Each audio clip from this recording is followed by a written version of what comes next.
just managing your client expectations. I mean, you'd be surprised. We got some calls from some clients who called us the week after the storm and were asking why their performance went down. Why did clicks decrease? Why did conversions go down? I mean, the answer to us seems pretty obvious, but you want to make sure that if you have time, set your clients' expectations, send out an email, call them up, whatever you need to do, but let them know to expect reduced performance over a certain period of time. I mean, things go down, systems go down, and they should know in advance that there's going to be something that's happening that will affect their overall media.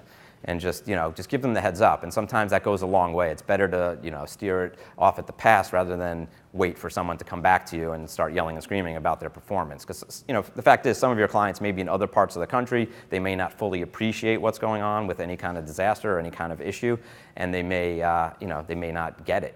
But you want to make sure in advance that you're proactive and reaching out to clients ahead of time.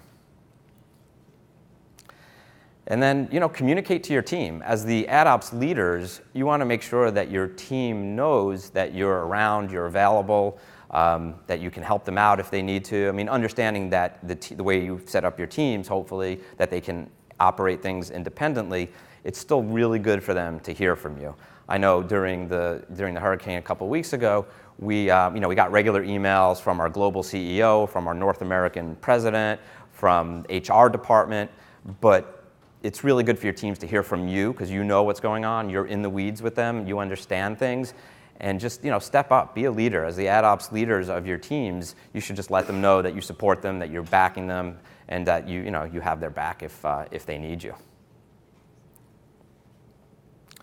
And then once you get your systems back up, put a plan in place, and you should really prioritize your clients based on their needs and based on what's going on with their business. And the way I see it is you want to handle time-sensitive clients first. So we have some clients that run movie trailers. We have other clients that are retail-based and that have event-based media campaigns around certain holidays. And some of those campaigns may only last 3 or 4 days. So you want to really make sure that you get those up and running as quickly as possible because that has a huge impact on their business if stuff isn't running. Hopefully, because you've done your due diligence in advance, everything was fine, but just in case you really want to check this and make sure that everything is okay.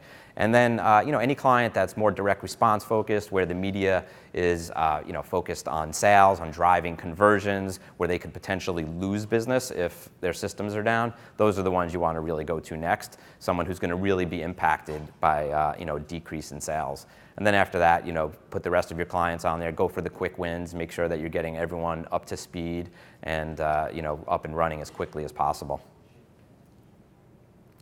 And then the last thing is, keep everything in perspective. Make sure that, people stay calm, they're not getting crazy.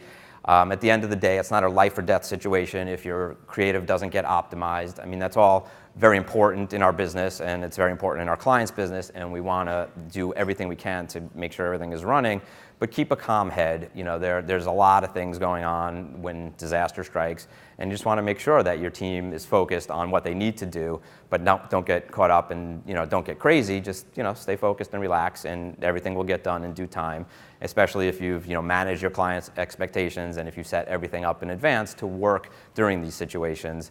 It's not a bad idea just to check in with them, but just keep it real, right?